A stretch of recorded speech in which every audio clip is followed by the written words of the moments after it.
criticized by General Joseph Vinegar Joe Stilwell as being a, quote, jackass. FBI Director Hoover found his army untrained, disorganized, and incapable.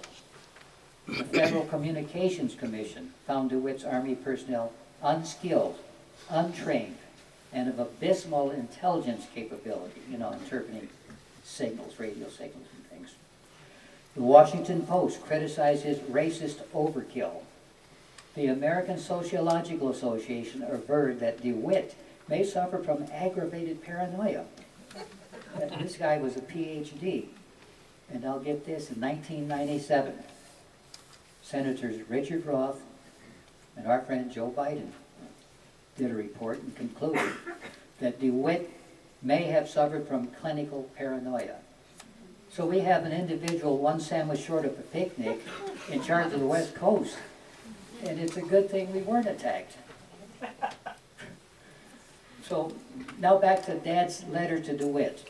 It turns out that Dad's message to DeWitt was an omen of trouble to come between the Issei population, that's the first generation, and the mixed prisoners in all 10 prison compounds. Japanese fathers were slapping their daughters for talking to mixed boys. Children are being harassed and mistreated. And the first generation wives complained of taking showers alongside mixed breeds and Filipino women. This resulted in serious administrative problems in the camps.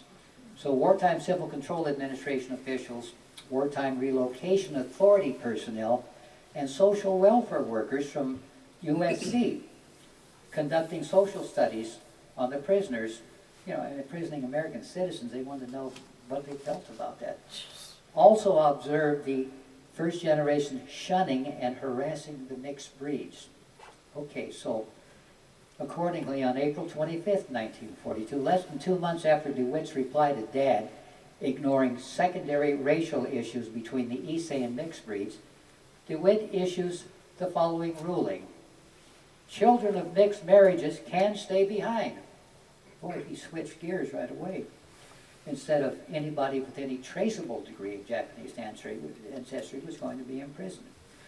But then 2 months later, on July 1st, 1944, he fully reversed himself from this order that individuals any traceable degree of Japanese ancestry, to wit 1/16%, will be incarcerated, and discontinued the evacuation and detention of all mixed marriage individuals. I may not have said that right. He discontinued the evacuation of all mixed families. Now this pending their potential release from detention under the new mixed marriage policy. Now we were a mixed family, but we were not in camp. We never went to camp.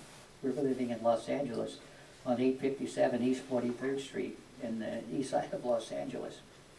So now DeWitt's rationale for establishing the mixed marriage policy was interesting. It was based on 3 factors: the ostracism of families and harassment of children, the advisability of allowing children to grow up in an American environment, and to preserve the home.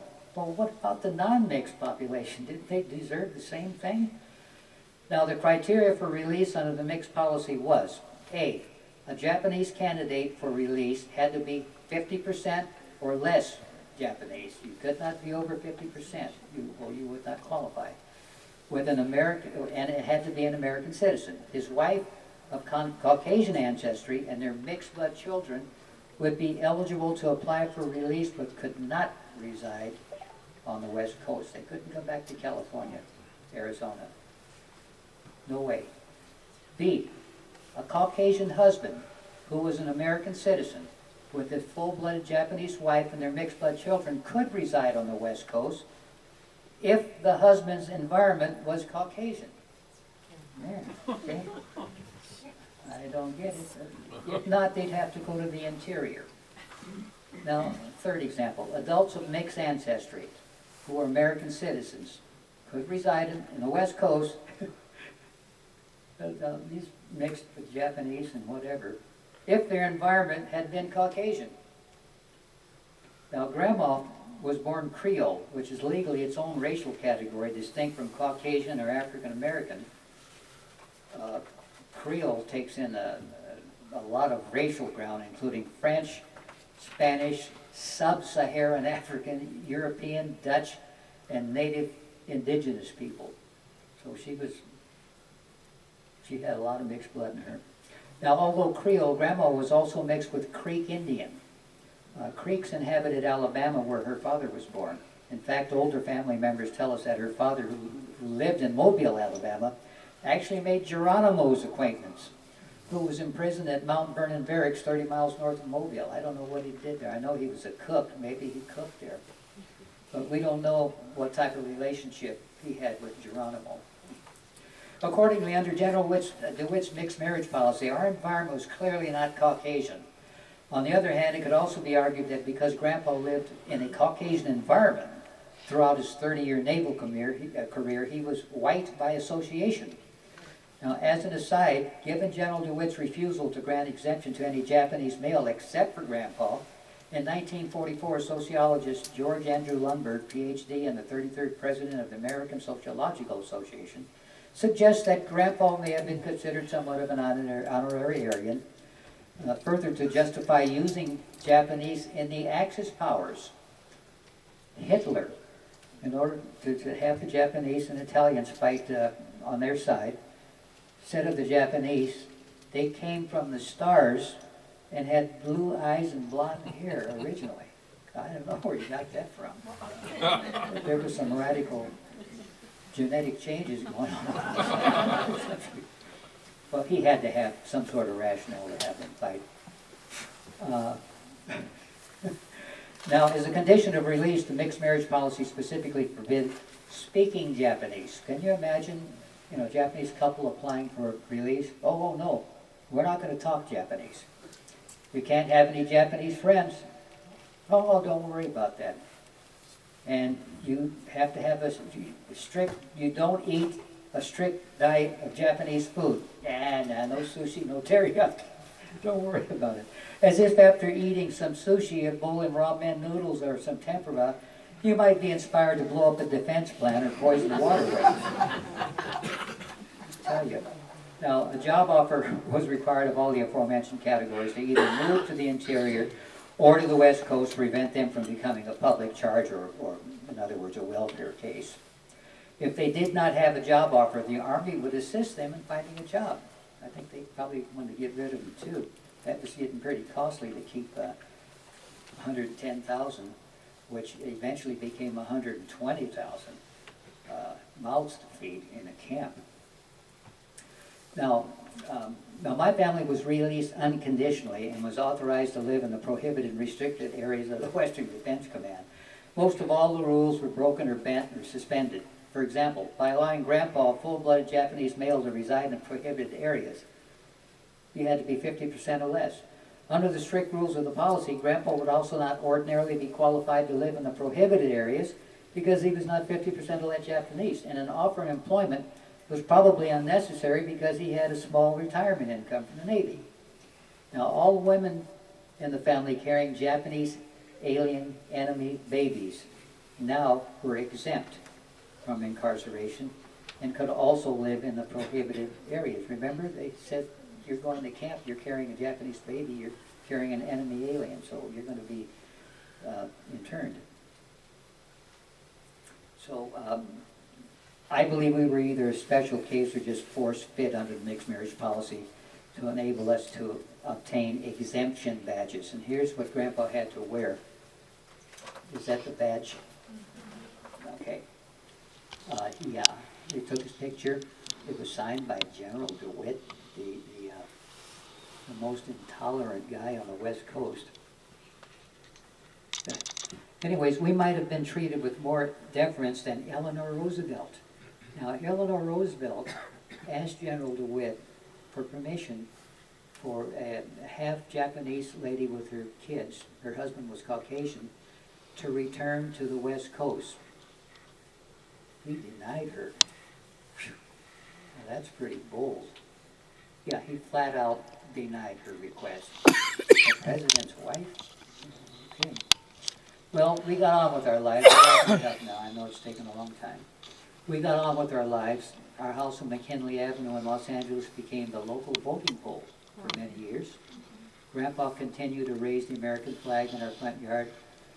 He had a flagpole built in probably 36 or so, and he raised the flag. He was all American. Now, my father, after getting fired from McClellan Airfield, as a junior airplane mechanic he wanted to become a pilot. He had a second career in aerospace, winning awards for his innovative work. And that's Dad receiving a $4,000 reward for working with some potted designs or something. Now, pursuant to the Civil Liberties Act of 1988, the family received redress for their financial losses, emotional hardships, and wrongful terminations.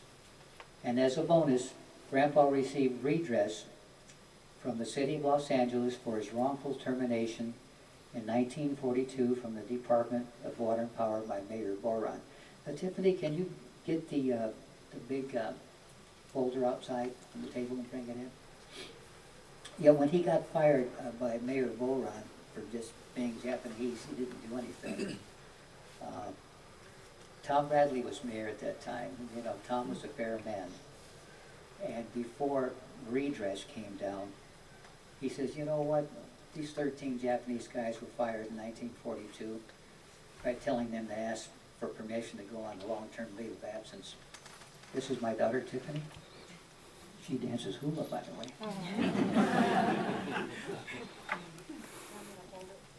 Yeah, good deal. This is from Mayor Bradley to Grandpa. Isn't that beautiful? Now, redress, all the Japanese during World War II received $20,000, which was a mere pittance for having the guys on Terminal Island lost all their boats, nets, everything. They had only 48 hours to get out of Terminal Island. What are you going to do in 48 hours? And they gave Grandpa $5,000, but that's better than a poke in the eye with a sharp stick. We took it. So it took 20 years of research for yours truly, ordering all telltale documents from the National Archives, college collections, employment and personnel records, military records, FBI records, the State of California Archive records, books, library collections, and correspondence from family members, and oral interviews, documents from Japan, and so forth, to gather and lay out the facts of my family's case. And by the way, if I fail to mention it, every member in our family got one of those exemption badges. So they didn't have to worry about being called to task when they saw them walking down the street or with Japanese names. We have a card signed by General DeWitt. I'm okay.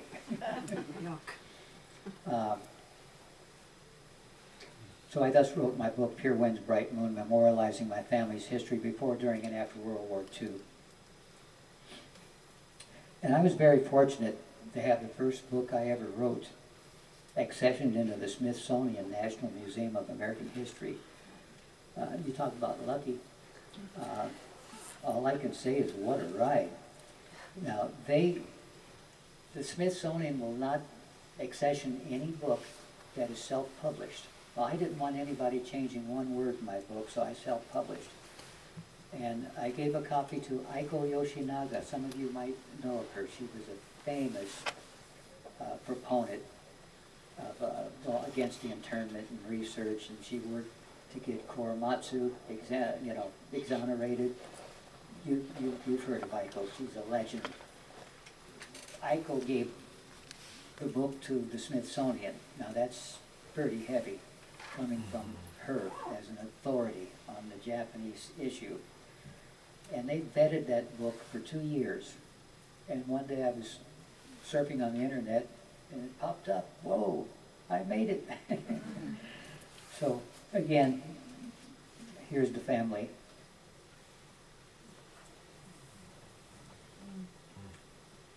And that's all she wrote.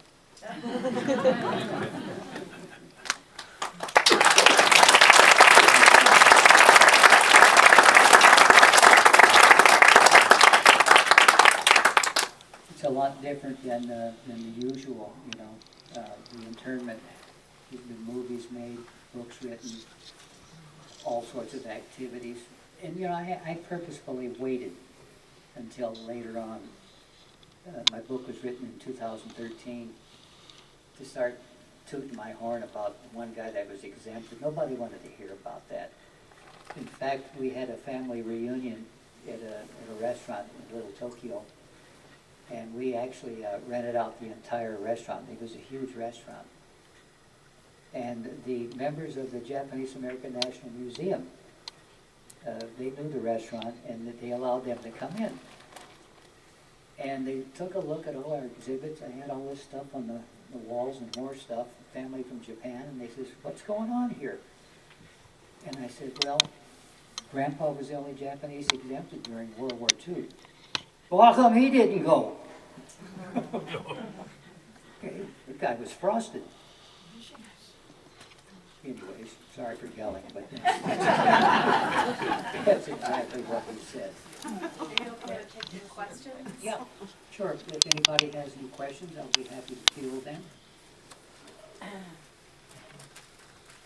Yes, Charles. It's a fascinating story. Has there been any interest, perhaps, in having either a documentary or a film made about your family story? I'm ahead of you, Paisan. I took script writing lessons from Tim Toyama. Tim Toyama is an Academy Award-winning Japanese playwright. And I wrote a script about it, and then I actually wrote a play about it.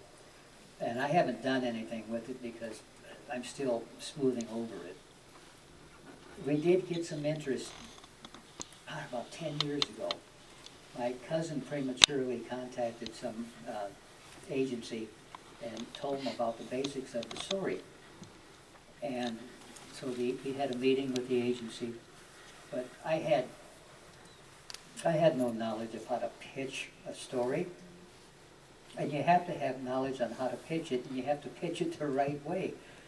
So I knew it was premature, and I said, "Well, okay, I'll go. You know, I'll do the best I can." And so the agent sent over a scriptwriter to the house, and she came over once, maybe twice. I wasn't ready, okay? And she never came back again. And I'm kind of happy because I wasn't really finished with the research and all that stuff. And, you know, I have to, when you do a screenplay or a stage play, you have to put words in their mouth. You just can't tell the facts unless they're going to get somebody to write it for you. And I didn't want that. I wanted my own, like a little kid, I want my own lollipop, you know. So that's where we stand at this point. I have been sending the script and the screenplay also to screenplay and playwright competitions. And they have really given me some great ideas, great ideas. So I'm still working on it. Other questions? Yeah, in the Yes. back. Richard. What was your motivation for doing your story and some of your background that helped you assemble all these documents? Okay, well, first of all, I worked as a legal secretary and a paralegal, writing all kind of legal stuff, reading appeal. I worked for the Court of Appeal in a lot of different law firms. And you got to write that stuff right, or the judge is going to say, what is this? I have to sign this? You know, so I learned how to write basically in the legal environments. And I always did like words and stuff, so it came pretty easy. But what actually got me going, Richard, was